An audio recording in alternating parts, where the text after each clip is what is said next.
세계에서 가장 강력한 중앙은행, 바로 미국 연준이죠. 그런데 이 연준이 몰래 돈을 찍어내고 있다는 의혹이 지금 나오고 있습니다. 이게 대체 무슨 소릴까요? 오늘 그 속사정을 한번 제대로 파헤쳐 보겠습니다. 자, 연준이 정말 뒤에서 몰래 돈을 찍어내고 있는 걸까요?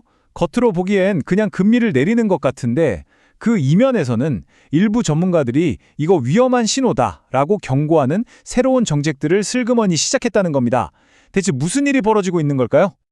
자, 이 미스터리를 풀려면 단서부터 찾아봐야겠죠.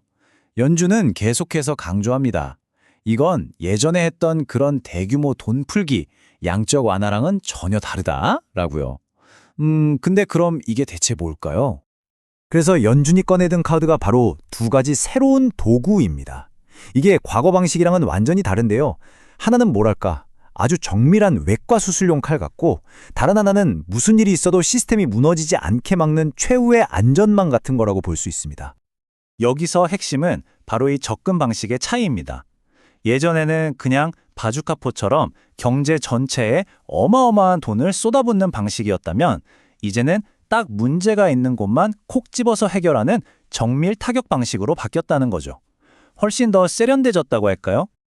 자, 그리고 이게 두 번째 도구인데 어쩌면 이게 훨씬 더 강력할 수도 있습니다. 바로 상설 레포 기구, SRF라는 건데요.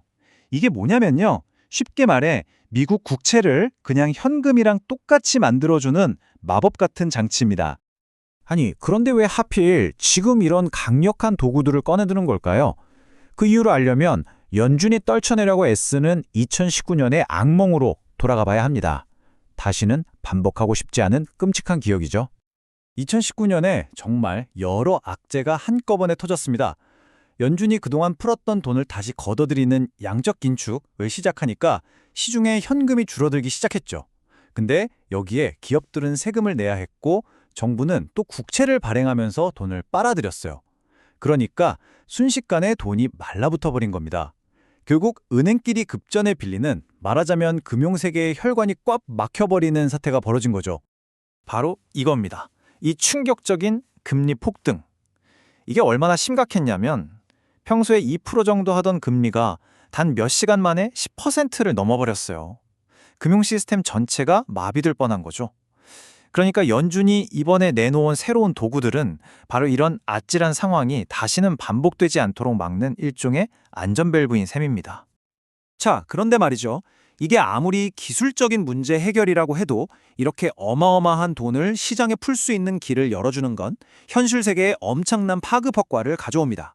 당연히 누군가는 큰 이득을 보고 동시에 곳곳에서 위험 신호, 즉 경고음이 울리기 시작하죠. 그렇다면 이렇게 풀린 돈, 이 유동성은 대체 어디로 흘러갈까요? 일단 가장 먼저 반응하는 곳은 금융시장입니다.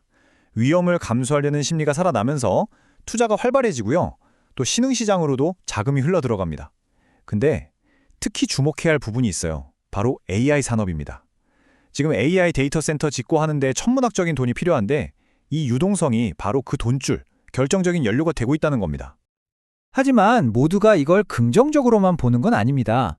레이 달리오 같은 월가의 거물 투자자들은 이건 아주 위험한 도박이라고 강력하게 경고하고 있어요.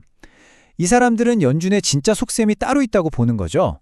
금융 안정이 아니라 사실은 빚더미에 앉은 미국 정부가 돈을 더 쉽게 빌리게 도와주는 것, 즉 부채의 화폐화에 불과하다고 말입니다. 자, 그럼 이 거대한 미국의 금융정책 변화가 태평양 건너 우리, 한국에는 과연 어떤 영향을 미칠까요? 지금부터는 우리에게 미치는 직접적인 영향을 한번 따져보겠습니다. 보시다시피 한국은 미국의 아주 큰 손님, 그러니까 주요 채권국 중 하나입니다.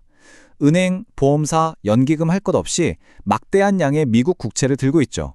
그렇기 때문에 이 국채에 대한 개임의 룰이 바뀌면 그 영향은 우리에게 정말 즉각적으로 나타날 수밖에 없습니다.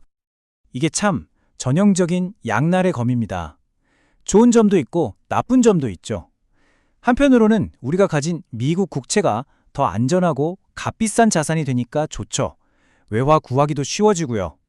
그런데 다른 한편으로는 미국 자산이 너무 매력적으로 변해서 국내에 있던 돈이 싹 빠져나가 미국으로 향할 수 있다는 겁니다. 그럼 원화 가치가 떨어질 수도 있고요. 자, 이제 다시 처음 질문으로 돌아와 보겠습니다. 여러 단서와 동기, 그리고 그 결과를 모두 살펴봤는데요. 과연 최종 결론은 뭘까요? 전문가들은 이걸 양적 완화의 경계선에 있는 조치라고 부릅니다.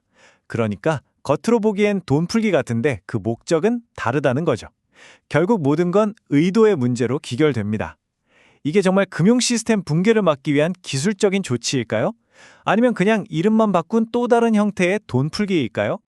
그리고 바로 이 지점에서 마지막 가장 중요한 질문이 남습니다. 연준이 2019년의 위기를 일단 막았을지 모르죠.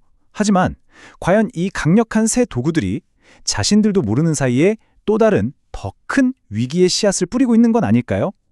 이건 정말 판돈이 어마어마한 게임이고 지금 전 세계가 숨지게 지켜보고 있습니다.